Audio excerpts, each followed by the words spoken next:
Welcome to TheKillFile, your favorite true crime podcast. I'm your host, Brittany Spears. Each week, we will explore the dark corners of true crime, unsolved mysteries, and murder. Join me as we uncover secrets, investigate evidence, and dive into the chilling details of some of the most fascinating cases. Get ready for a journey into the dark unknown because, in TheKillFile, nothing stays buried forever. Hello, and welcome to episode 66 of TheKillFile. I am so glad that you guys are back for another story. I'm going to jump in here really quick and just let you guys know that I'm sorry if my voice sounds poopy. I have been sick. And then last weekend, I went to my first Chiefs game, which was everything that I ever wanted it to be, and I screamed a lot. And then the next day, my son's football game took place, where I again screamed a lot. So my voice sounds like shit, and I apologize if it bothers you, but it's life. Before we jump into today's case, just a few quick reminders. First, I'm continuing to work on the bonus content that will be coming out soon over on Patreon. You'll be able to find the link on the website as well. As many of you already know, but bear with me as I have to keep spreading the word because not everyone listens to every episode every week. But the bonus content will be called The Hidden Files, where you can pay a few bucks a month to get a few bonus episodes from me. And as the podcast grows, the bonus content perks will grow as well. The subjects for the Hidden Files will be things like plane crashes, natural disasters, maybe the lives of some mobsters as well. I'm trying to collect stories from listeners themselves or people that you may know involving true crime. And these episodes will be called Listener Files. So, if you have a story that you would like to share, please email it to thekillfilepodcast@gmail.com. I'm looking for anything from a true crime event that happened in your own hometown to things maybe a little more personal. Like, maybe your friend dated a guy who later turned out to be a predator. Maybe your cousin got caught stealing something super embarrassing. Or maybe you yourself did something dumb as a youth and you got caught doing it. These stories can be funny and light or dark and heavy. It doesn't matter. I will compile them into different episodes and share the good ones. Next, please take a second to rate, review, and subscribe, follow, or whatever you do on your app. It only takes a moment and it will help support the podcast in the best way. Also, if you can, please share a post on an episode or anything that you can to your socials, or even with a friend who may love true crime like we do. There are millions of people just like us, for one reason or another, who love true crime and love to learn about the monsters and why they do what they do. Lastly, check out the website at TheKillFile.com to find our merch shop, where you will find some fun true crime merch to help support the podcast. You will also find more information about how The Kill File got started if you're interested. And there are now submission forms for listener files and other forms. If you want to suggest a case for me to follow, it will go straight to The Kill File's email. If you know a good case that we haven't covered yet, or you want to hear what my smartass has to say about one, submit the form. You will also find the links to all of our socials on the website for you to follow along and find extra pictures and posts each week about the cases that we cover. Okay, that's it for business. Let's talk about today's case. So, today we are going to be talking about a killer who is recent, which can sometimes mean there isn't quite as much information about them yet, but this one is very important, and I ended up finding plenty. I will dive as deep as I can, and I will talk about this sick piece of shit named Jeremy Skibicki. Trigger warnings for today are going to be murder, targeting of Indigenous women, talks of domestic abuse, brutality, dismemberment, and talks of necrophilia. Let's jump in. This story is going to take us to our friends in the north, Canada, more specifically Winnipeg. Before we jump into today's specific crime, we need just a little bit of a background on the area and why this case is so important to share. I personally have never been to Canada, but would love to see it one day. I have heard it's beautiful. Winnipeg is known for a few things, including the Kalmayork, which is a new art museum that contains the largest Inuit art collection in the world, and it's also said to be the first of its kind. When I was researching this case, I had to make sure that the term Inuit was not like a slur, because for some reason it sounds like it is to me, and my family and I just had this conversation last night at my house, which is weird. It's not, for anyone who doesn't know. It's just another way of saying Indigenous, which I personally prefer to say. Also for anyone who doesn't know, because some of us may know the term as it's being used, but they may not know the definition. So Indigenous is a broad term for people who have lived in a land before settlers arrived and usually stole the land from the Indigenous people. Inuit is usually used for Indigenous people of the Arctic, like Alaska, Canada, and Greenland.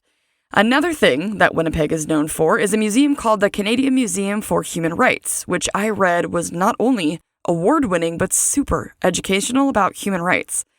Ugh, this place looks so cool, and one exhibit that's going on right now is called Reclaiming Power in Place, Indigenous Women and Their Rights to Safety and Justice, which just hits the head on the nail of this case. And the other exhibition that I saw was Love in a Dangerous Time, Canada's LGBT Purge. And when I looked a little bit more into it, it talked about how some people who were 2S LGBTQIA had been fired from their jobs, and it was such a violation of human rights. So when I saw that, I was like, well, what is 2S in front of the acronym? And it turns out that it's super cool. It stands for Two-Spirit, which some Indigenous North Americans use to describe themselves or others who embody both female and masculine spirits, which is very cool. And now I really want to visit Canada. In May of 2022, things would change for the Winnipeg area when a man dumpster diving would find a grisly discovery. On May 16th, 2022, a man would call 911 at 5:24 a.m. after finding the partial remains of what he thought was a human being in a trash can outside of an apartment building. This man was searching for scrap metal and things to salvage. While the authorities worked to identify the partial remains of what would turn out to be a 24-year-old woman, they had no idea that the remains of other women were just 2 blocks away in dumpsters, waiting to go to the landfill. In the articles about this case, which many are from the CBC or the Canadian Broadcasting Corporation, shout out to them. I used a ton of their articles from different writers. It was free. It was easy to find. They're amazing, and I wish that we could follow suit. The trash cans were not just a large dumpster, but they were also several of those larger trash cans that many of us have that the city picks up with those huge tongs and dumps each week. I don't know why this blew my mind, but I felt like it was one thing to find a body or something in a big dumpster. Not that it's any better. It's horrific, in fact, but something about the garbage cans also being used, the smaller ones to me, it personally gave the serial killer an arrogant vibe. As if he knew that he was going to get away with the murders and that he could just put the victims' remains wherever the fuck he wanted. If that makes any sense. It's all just horrible, really.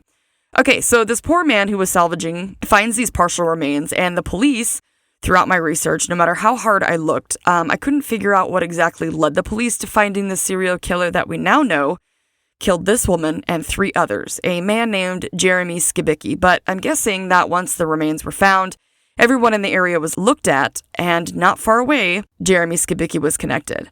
Eventually, it would be a neighbor of Skibicki, a man named Alan, who would later on testify in court that he once had heard Skibicki running up and down the stairs in the middle of the night. He would explain that he wanted to know what was going on, so he opened his door and saw Skibicki coming down the stairs holding some baskets in his arms.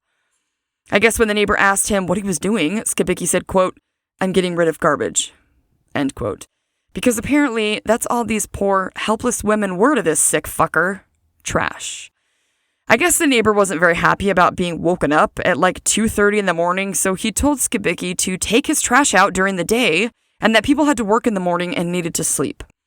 Another neighbor would later testify that during the month of May, around the 14th, this is back in 2022, this man who lives next door could hear Skibicki's shower running 3 or 4 times that day, and he thought it was weird.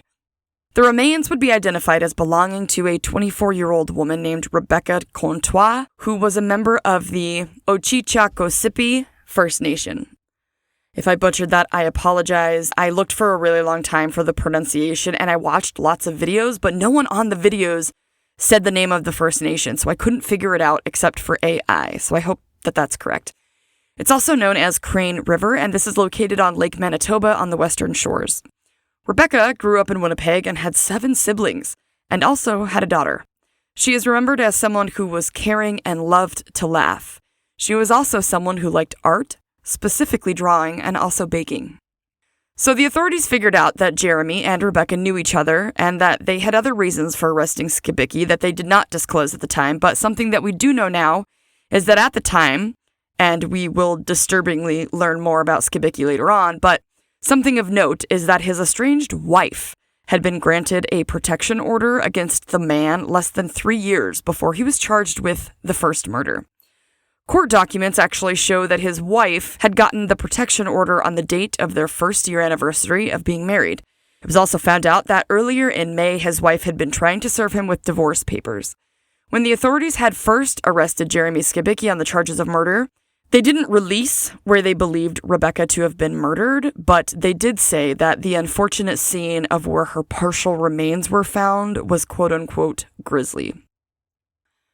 Right now, you might be wondering, well, if it was partial remains not far from Skibicki's home, then where are the rest of Rebecca's remains? The authorities would say that they believed that the rest of the crime scene, including the remains, could be at Brady Road landfill. It would take some time for the authorities to gather resources and start to look for the remains in the landfill, which in itself can take a long time. I can't imagine doing that. At a vigil held for Rebecca when the news first broke, a CBC article took photos of over 100 people that came in support of her loved ones and family. Some of them never had met Rebecca, but it didn't matter. She was a part of their First Nation, and it was important to show support and love while the grieving was so hard on her family. Another article would show that in June of 2024, loved ones came together again in another vigil for Rebecca, where the people had smudged themselves with the feather of an eagle. They gathered at a specific monument that commemorates both missing and murdered Indigenous women, girls, and Two-Spirit people, and this monument is located in Kildonan Park. Before we jump into what happened after Jeremy Skibicki was arrested and interrogated, I wanted to touch on why this case is so important and why the victims deserve to have their stories told. For far too long, the violence against Indigenous people has been largely ignored, misrepresented, underrepresented, and underrepresented in the media. I personally didn't know that this was an issue for most of my life because, of course, I didn't. They didn't teach this kind of truth in schools. God forbid people own up to their mistakes or their flaws, right? Instead, these problems just got swept under the rug. Well, no more. According to the Advocates for Human Rights, since the beginning of colonization, Indigenous people have faced so much heartache. They have been displaced, discriminated against, treated with violence, and forced to assimilate. This stems back so far and for so long that it can be seen when the European colonizers had forced their own beliefs and ideals about what they felt gender roles should be onto the Indigenous cultures, and this was largely done through missionary work and when the fuckers wouldn't trade with women. For the record, I thought that missionary work was when people of certain religions, went to other countries and helped build stuff or whatever. Shows how little I know, because I had no idea until this research that it also includes bringing your own religious beliefs to an area to basically push upon other people. Ugh, I hate this. I love the humanitarian part of it, but why, oh why, do people have to shove their beliefs down other people's throats? No offense to anyone who has done this kind of work or does not see it this way, because we can believe different things and we can still be friends. In fact, most of my friends have different beliefs and I love them just the same because who fucking knows, right? But I just do not understand this need to make everyone else believe the same thing that you believe when it comes to religion. It's like a battle of religion to see who can spread the most and have the most believers, and that religion will one day win, right? Leave people the fuck alone. Let them come to you if they are curious or interested. No? Why does everything have fucking strings attached? And what? Do you just drop people like hot potatoes if they don't have the same belief system? And it's not people's faults though, right? Because they're born into this stuff and they're taught this stuff from childhood. And we all know that shit from our childhood affects our entire lives. And it's very, very hard for people to sometimes break away from what they were raised to believe, because you can lose everyone you've ever known little by little, right? It's just so fascinating to me when I meet people like myself that no longer align themselves with whichever beliefs were put into our heads as children, as if we were ever given a fucking choice in the matter. Maybe we should let our children decide what feels right to them and then just support them. Then maybe they will be free thinkers and learn that all people matter and that all people are human beings, regardless of their beliefs. Maybe we should allow ourselves and our kids to open their minds and learn about other people's beliefs and cultures and be accepting. Again, that's just my opinion, and if it's not yours, that's all right, right? So regardless of your beliefs in religion, this is about women, and more specifically, Indigenous women for this case. After the Europeans pushed their shit on the Indigenous people, of course, this would lower the status of women, thus creating the still common today imbalance of power between men and women. Thanks a lot. As if we weren't all born equal, right? Of course we're not, but we should be, and I hope one day for all of our children and grandchildren's sake that we will be closer to that goal. These beliefs and the growing of Indigenous women being seen as less than is what made and makes them such a target for violence. We have spoken about this many times before with sex workers and addicts and how it should not be this way. Not to diminish or take away from these two sets of people or any other people who are seen than less than, but the LGBTQIA+, Indigenous people, brown and black people are born the way that they are, and they are still targeted for violence and other things just for being born.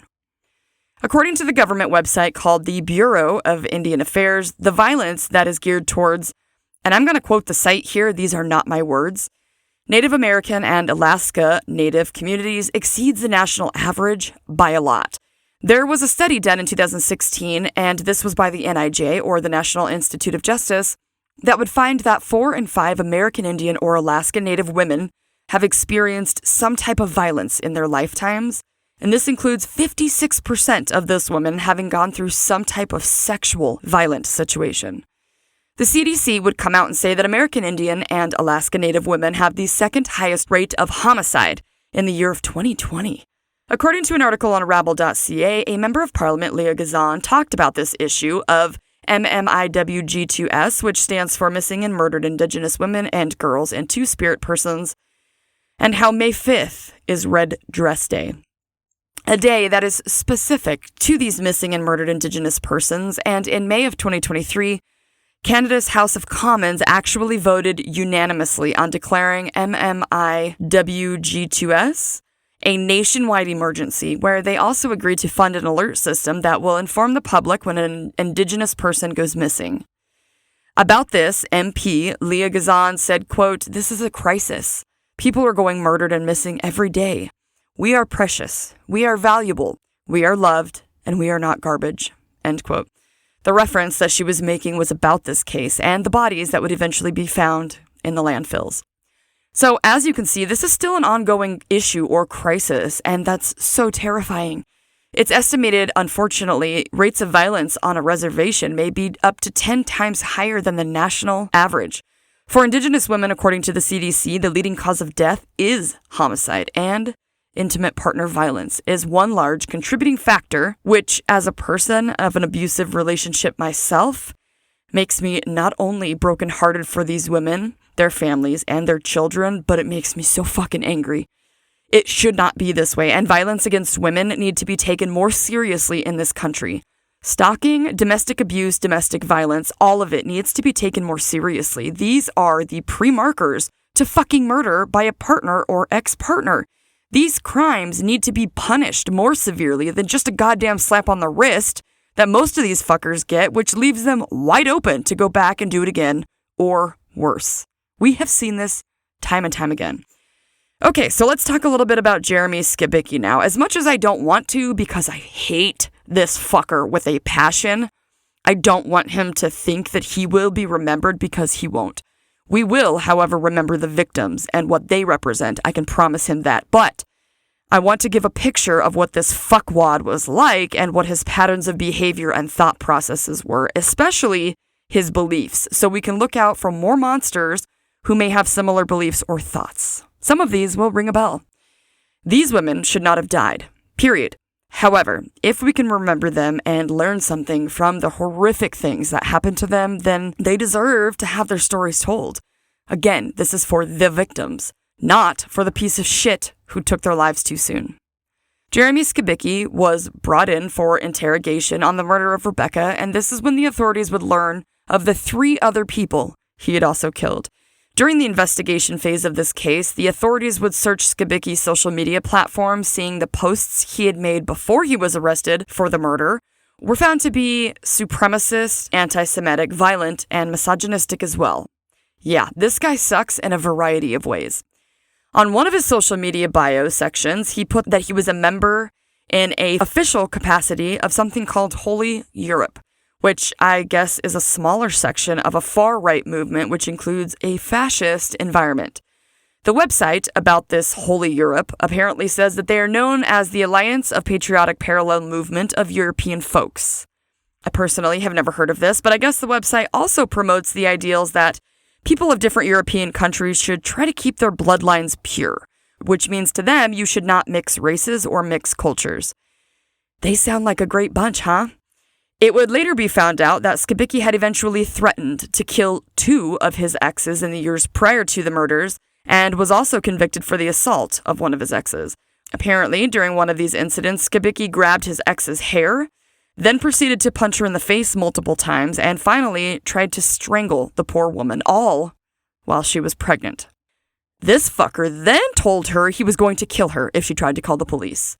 This woman then filed for a protection order and said that she was afraid of him and that he would not stop until she was dead.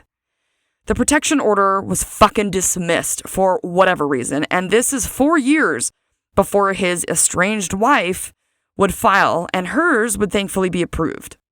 So, Skibicki got in trouble for assaulting that girlfriend, where he only spent 2 months behind bars. I'm sorry, abusing a pregnant woman horrifically and threatening to kill her is worth 2 months in jail? Wow. If anyone wonders what the fucking problem is and how things go so far, well, here's a big part of the fucking problem. Part of his probation for that incident was that he could not contact or be around that woman for 2 years. During his estranged wife's protection order that was granted, she had stated in her application for it, according to the CBC, quote, he had suggested he would kill me or that other gangs will abduct me and torture or kill me or traffic me. He told me that he would put me in a garbage bag, end quote. I know that hindsight is 20/20, but boy, if that's not foreshadowing, I don't know what is. Then, 2 years after this, which brings the timeline to the beginning of 2021, his estranged wife would allege that Skibicki assaulted her, with her mother saying that he chased her down the hallway of an apartment with a knife. About the murders, during his 20-hour confession, he would be quoted as saying, quote, I did this because I believe that there should be capital punishment, and that this is racially motivated, end quote. A friend that Skibicki let, if I understand this correctly, stay with him in his apartment would later come out and say that from October of 2021 up until he was charged with murder, it was a habit of Skibicki to go to homeless shelters to eat. I guess that he would take a bus every single day to different places for all of his meals and would often bring back Indigenous women to his apartment, and sometimes these women would be carrying their bags full of clothes and other personal belongings. The friend would say that after these women left, there would usually be some drug paraphernalia laying around. If I remember correctly, Skibicki admitted he was in rehab at some point for meth, and I believe he later confesses that he was on shrooms during the first murder. During Skibicki's confessions about the murders of the 4 women, he would say, quote, this whole thing is about racial purity, the extinction of the white race, the great replacement theory, globalism, Bolshevism, and effort to eradicate white people. I don't believe that races are meant to be forced to live together, end quote. So I had to look up what Bolshevism was, and the dictionary says that it's a communist form of government that Russia adopted after the Bolshevism Revolution of 1917. And its Wikipedia page says that it's one of the earliest ultra-nationalist and some people would say fascist movements that took place in Germany before the Nazis. So it's not great. Skibicki also let the authorities know that he feels his existence had been messed up in the world because of liberalism. During his questioning or interrogation, Skibicki asked for an Orthodox priest over and over again. Watching a few minutes of when Skibicki was led into the room to be questioned, the officers took the watch that he had, and it would later be found out that this was a quote-unquote keepsake from one of his victims. Skibicki, out of the blue, as he's just sitting there calmly, seemingly unfazed by anything going on, almost arrogantly, says, quote, I killed 4 people, okay? Like, just almost an arrogant asshole. Like, you think this is bad? Well, I've done this 3 other times. Ugh, I hate him. The women that Skibicki was accused of killing were Morgan Harris, Mercedes Moran, who were members of the Long Plain First Nation of Manitoba, Rebecca Contois, which was his last victim, and there was another young woman that they couldn't identify for a while, but she has since been identified as Ashley Shingoose. For a long time, she was known as, I practiced this a lot, but I'm sorry if I butcher it, Moshkode Bujiki Kiikwe, which means Buffalo Woman. The timeline the authorities figured out was they believed Skibicki killed Ashley Shingoose first, back around March 15th of 2022. Then he killed Morgan Harris around May 1st, Mercedes around May 4th, and then sadly his last known victim, Rebecca Contois, around the middle of May. At the time of his questioning, the remains of the other 3 women and the other partial remains of Rebecca had not been found yet.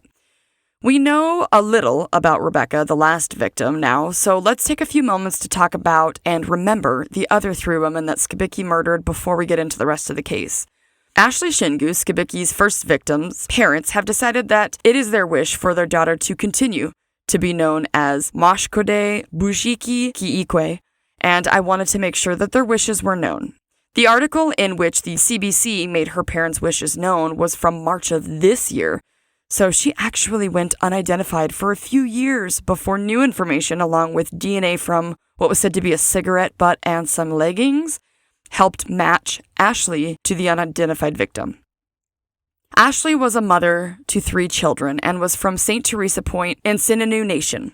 Ashley was only 30 years old, and up until she was finally identified, she was missing, which devastated her family, wondering where she was, what happened to her. After Ashley was identified this year, her family got to have their day in court, although the trial had passed, to give their victim impact statement, and it's gut-wrenching.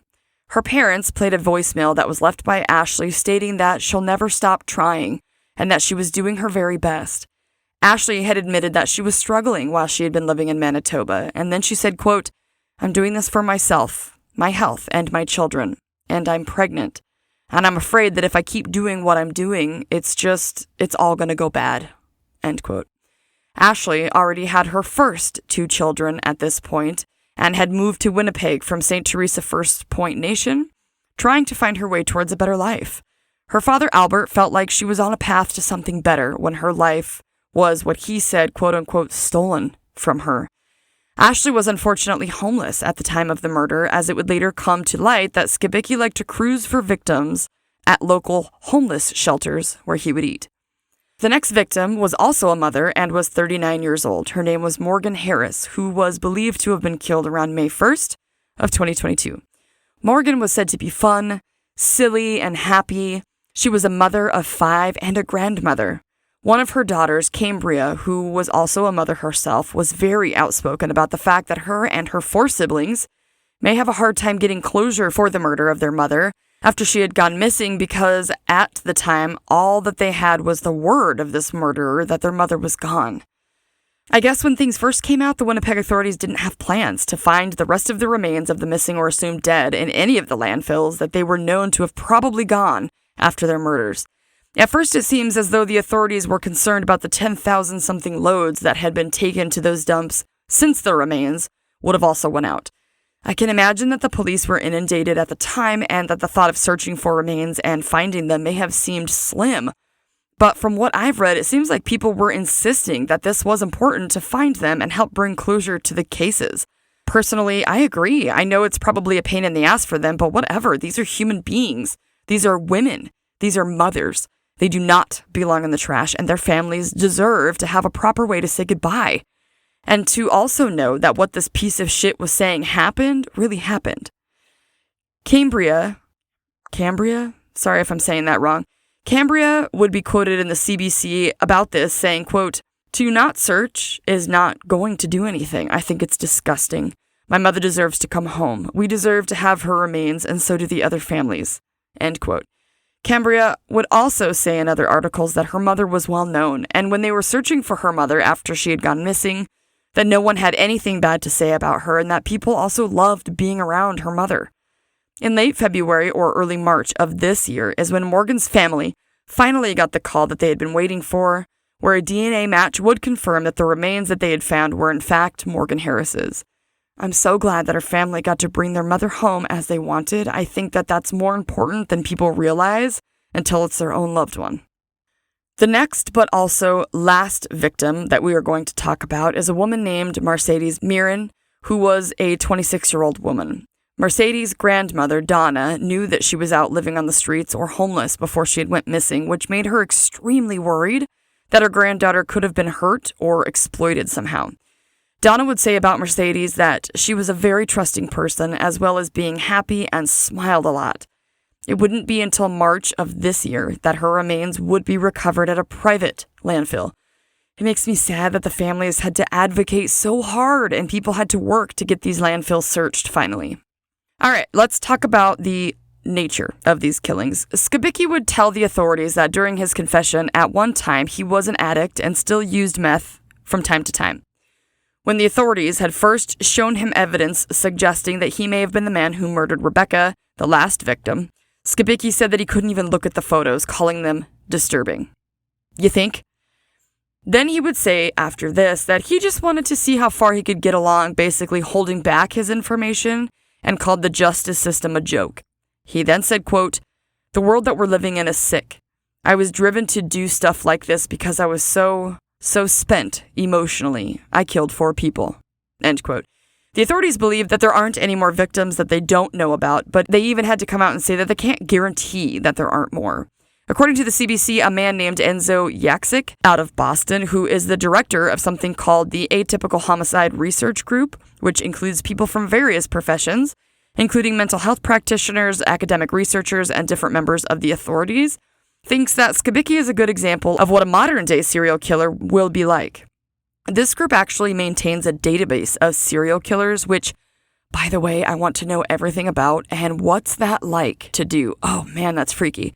But this database has been able to track over 5,000 serial killers around the world. The director tells CBC that a serial killer is anyone who kills more than one person over a period of time, which is why they are probably different than like mass murderers or spree killers. Enzo also speaks to the factors that may make it harder for a serial killer to operate nowadays compared to the past, which are things that we can probably guess, like the connectivity of various law enforcement agencies now and technology. It's easier for us to catch serial killers. However, he also spoke to the fact that because law enforcement acts quickly, that it may force a serial killer to escalate the rates of his killings before they're caught. And of course, DNA has been an entire game changer. Skibicki's violence against women in his history, coupled with his hate motivation, is what Enzo believes most newer age serial killers may look like now.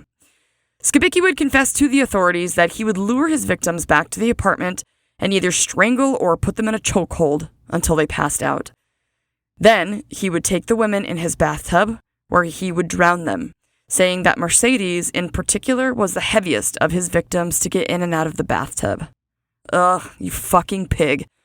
He would also admit that he would leave the women in the bathtub for hours and would use Pine Sol to mask the smell, which to me made me immediately think that if he is at a place where he needs to use something to cover the smell, then he was leaving them in there for a hell of a lot longer than just hours. Skibicki would say that while some of the specifics were a little bit fuzzy because he was usually high on one type of drug or another, it seemed that other specifics came to him no problem.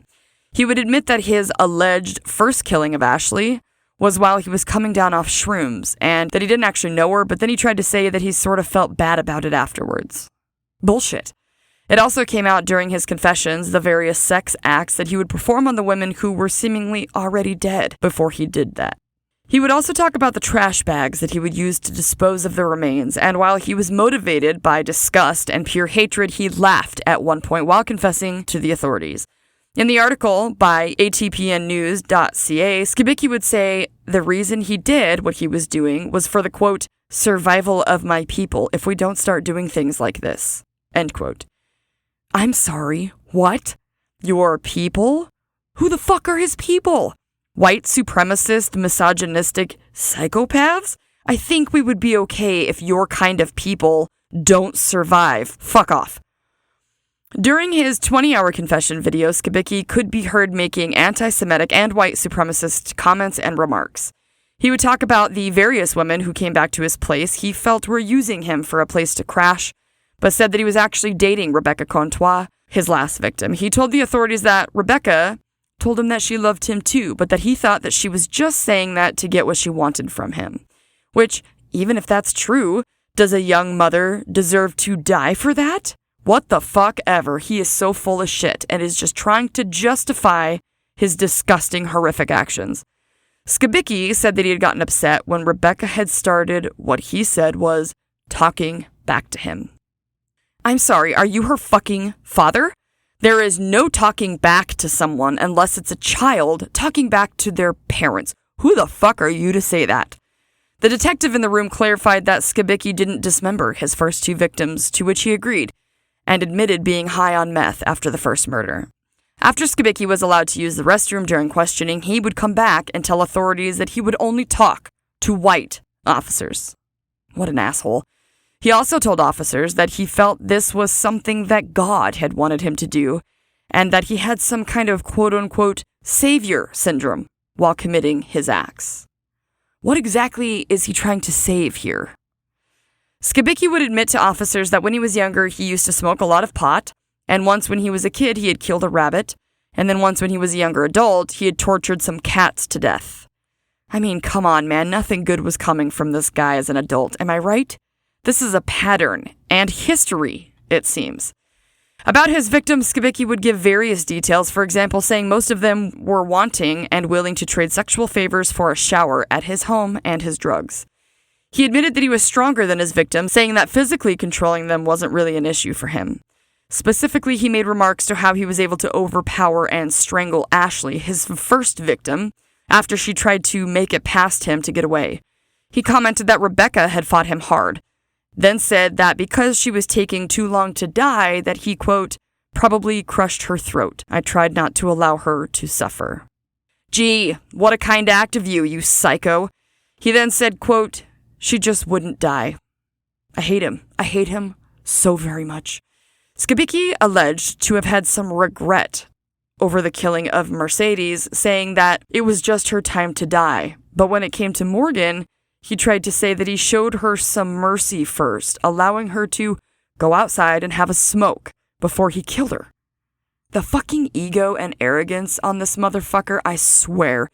He said, quote, this is going to be her last smoke, so I let her enjoy that. End quote. He then put her in a headlock where she passed out and went into the bathtub that was full. It was noted that during his 20-hour confession and descriptions of the crimes that Skibicki did not hint at any type of mental illness or hallucinations that he may have been experiencing, and to the officers and others, he seemed completely in touch with reality. During Skibicki's trial, the prosecution would bring attention that during his confessions to the authorities, not only were his actions deliberate, but when asked if he would have stopped killing, he replied no. He also said on tape that he felt like a lion that had some prey in his mouth and that he thought he was going to get away with more killings as he had already done until Rebecca, saying, quote, but then I guess I got sloppy, end quote. Skibicki admitted to keeping items from some of his victims after he had killed them, including the watch that was initially taken off of him during questioning that turned out to be Rebecca's. The court heard the 911 call from the poor man who was dumpster diving and found Rebecca's remains. The man said that he was worried the trash truck was going to come soon as it was trash day. They also heard some of the evidence found in Skibicki's apartment, including the cigarette butt that helped years later identify one of the victims, as well as a bra, a combat knife, and a blood-stained pillow. The investigators had seemingly used luminol in Skibicki's bathroom, saying that the bathtub was extremely bright, as well as the floor, door, walls, and even the outside of the bathroom door. When the knife was tested, there was found to be human matter on it, which tested positive for Mercedes' DNA. Here is where they would speak about how many other women's DNA was found in his apartment, but not all of them were missing or killed. However, it does seem that at least one or more are missing. But the authorities still believe that what Skibicki confessed and said was accurate. Yeah, let's trust the serial killer. It would come out during the trial, 2 of the victims' remains were believed to have been put into trash cans 2 weeks before they were taken to a landfill. One CBC article stated that some of the family members of the victims got up at that point and left the room. The court would also learn that the man who found Rebecca's remains, as he was calling 911, both Morgan and Mercedes were in different trash cans, not super far, and would be hauled off to the landfill that left in the truck at 6:40 that same morning. A police identification unit supervisor by the name of Brian Newman would testify that they had surveillance footage that showed Morgan's remains being put into one particular trash can a little after midnight on the 3rd of May, 2022, and then Mercedes' remains would be put into the same trash can sometime after 2:30 a.m. on the 6th of May. The pathologist who did Rebecca's autopsy said he wouldn't pin down the exact cause of death, without any doubt, because of her dismemberment. But the bruising and injuries found led him to believe that she was indeed strangled. It was said during trial that there was blood found in some trash cans with no body, but my guess is because they didn't know that the bodies were headed to the landfill right as all of this was coming about, by the time they got to the trash cans, the remains were gone, but the blood was probably still there. One of the officers who initially interviewed Skibicki would testify in court that he had never talked about hearing voices or outside sources controlling him at all. While Officer Allen was being cross-examined, he did admit that Skibicki had told him that he suffered from borderline personality disorder and PTSD.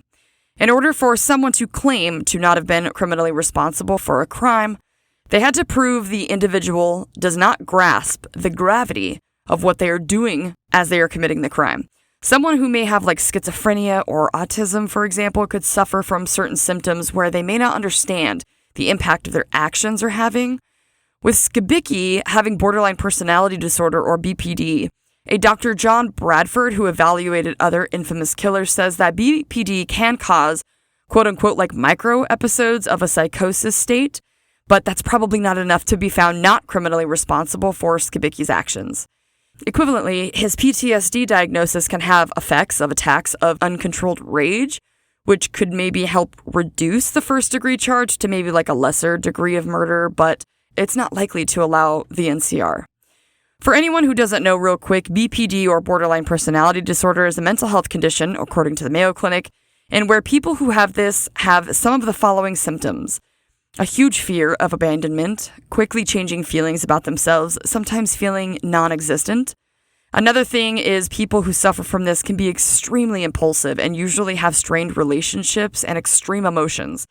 One example was thinking that someone was great or perfect one moment, and then the next feeling like they're horrible and cruel, or that they just don't care.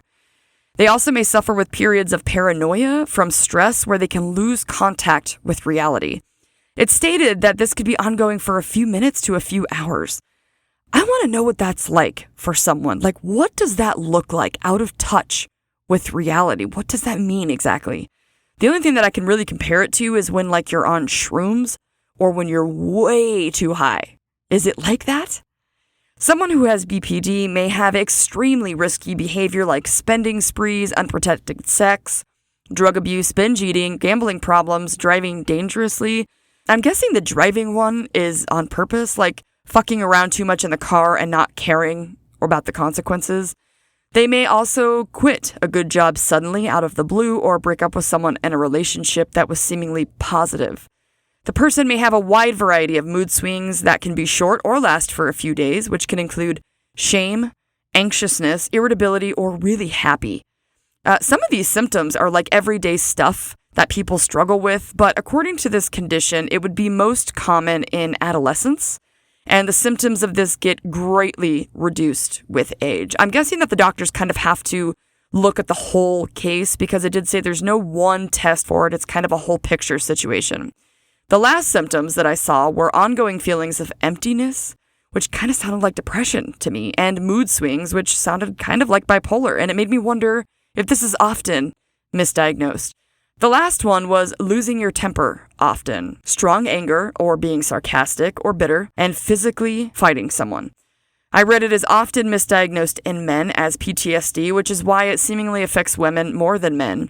And not to discredit this theory or men in general, but women have had a little bit more room to be open about their feelings, especially in generations such as mine and older. Maybe it's possible that because of that, broadly speaking, maybe women can share their what may seem embarrassing feelings or actions more often than men, which could lead to better diagnosing. I think personally it all comes down to self-awareness and paying attention to what's going on in your own body and how you feel. So you can see why Skibicki's defense lawyers may have tried to use these two diagnoses as a basis for NCR, but it would be a long shot for the defense. Skibicki did try to claim that he was on a mission from God, and an incident where he allegedly sleptwalked into his girl cousin's room when he was younger and wrapped his hands around her throat after quote-unquote hearing noises. Bullshit. All this tells me is that he's been a fucked up piece of shit his entire life.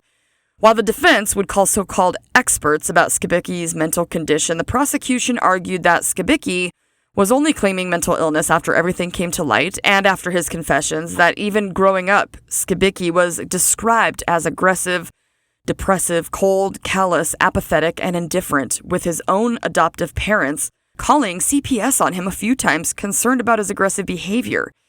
There were incidents of Skibicki hitting his mother, punching himself in the head, I guess, stealing from his parents, using alcohol and drugs, and damaging property. Prosecution would also explain, of course, Skibicki would claim these things because, quote, he needed a way to explain the confession he gave to police, end quote. And that's exactly right. He's full of shit. They argued that Skibicki wanted control over these women and that he killed for his own sexual paraphilia, which was necrophilia. They also commented on how his symptoms seemed to come and go. Convenient. The prosecution would, of course, argue that these were not only hate crimes against Indigenous women specifically, but that he targeted vulnerable women and that these were intentional and purposeful acts. That he had also killed them in a calculated manner and then, quote, engaged in vile sexual acts with their bodies and disposed of the women as though they were garbage, end quote. Skibicki was heard on tape saying he obviously didn't kill every woman that he brought back to his apartment and stated that he decided to let one woman live after they had had sex because he noticed a rosary around her neck. Can you imagine fucking being that woman when all of this came out? Holy shit, how close she came to losing her life. Jeremy Skibicki was found guilty on all 4 counts of first-degree murder, and after this was announced, he would be facing an automatic life sentence with no chance of parole for 25 years. So when this case went to trial, not only did they still not have the remains of 2 of the victims yet, but they didn't identify Ashley as well. The community, families of the victims, and people in position of power had to come together for a long time to be hard on the authorities to search for the other remains. The authorities were concerned of the cost or how to go about doing that, but for many, the thought of them not searching was horrific. Not only would that mean that these women would never come home, but it's also kind of setting a dangerous precedent. If you don't want to get caught for murder, throw them in the garbage because once they're in the landfill, you're home free. Eventually, after lots of protesting, including one landfill being shut down because so many people blocked the entrance in protest for weeks, that landfill lost over $400,000 in revenue. Eventually, the authorities did search the 2 different landfills and found the remains of these women. And that, my friends, is the story of the horrific acts of Jeremy Skibicki, serial killer, white supremacist, misogynist, necrophiliac, and all-around worthless degenerate. So, in the end, he was sentenced to 4 life sentences with a chance of parole after 25 years, and he'll be 60 years old. Come on, Canada, I love you so much, and I feel like you're my people. But your sentencing laws are too relaxed on cases like these. He could possibly get out when he's 60? He said himself that he wouldn't have stopped killing. People like this don't change. And he could do some real damage to other women or kill more if he ever gets out. That's so scary to me. This story is horrific on so many levels, but I felt like it was such an important case to share because, first off, the victims deserve to have their stories told no matter how awful they are, because it's their story. Secondly, the problem of missing or murdered Indigenous women is a huge crisis, and it needs to be looked at in a better light of justice. And finally, taking a look at what a modern age serial killer looks like is not something that we get to do every day, and I found it interesting that had Skibicki not slipped a little in discarding the remains and waking people up, he could have gotten away with them all, like he had already done with Ashley. That's terrifying. These are human beings. These are women. These are Indigenous women. They are not trash, and they deserve to be heard, seen, and cared about. Jeremy Skibicki is a waste of a human life and deserves to suffer, in my opinion. I'm actually glad that he's going to rot, but I don't like that he could get out one day. That's just not justice, in my opinion. And I hope for everyone's sake that that never happens. I hope that you guys enjoyed learning the different aspects of this story. I know that I enjoyed researching about the various subjects. I hope to see you guys next week for another case here on The Kill File, where nothing stays buried forever. Stay safe, you guys. Bye. All right, guys, that's going to do it for today. A few quick reminders before you go. Please don't forget to subscribe, rate, and review on your platform. It will help the podcast grow and other true crime lovers to find us. Also, check out the website, TheKillFile.com, where you can suggest a case, find our merch shop, and submit a listener file. Follow The Kill File on your favorite social media platforms. We're on Facebook, Instagram, Blue Sky, and TikTok. Of course, you can always subscribe on YouTube as well. Find all of the links for the socials on the website. Come back on Mondays wherever you get your podcast fix when we will cover another case on The Kill File where nothing stays buried forever. Stay safe, you guys. Bye.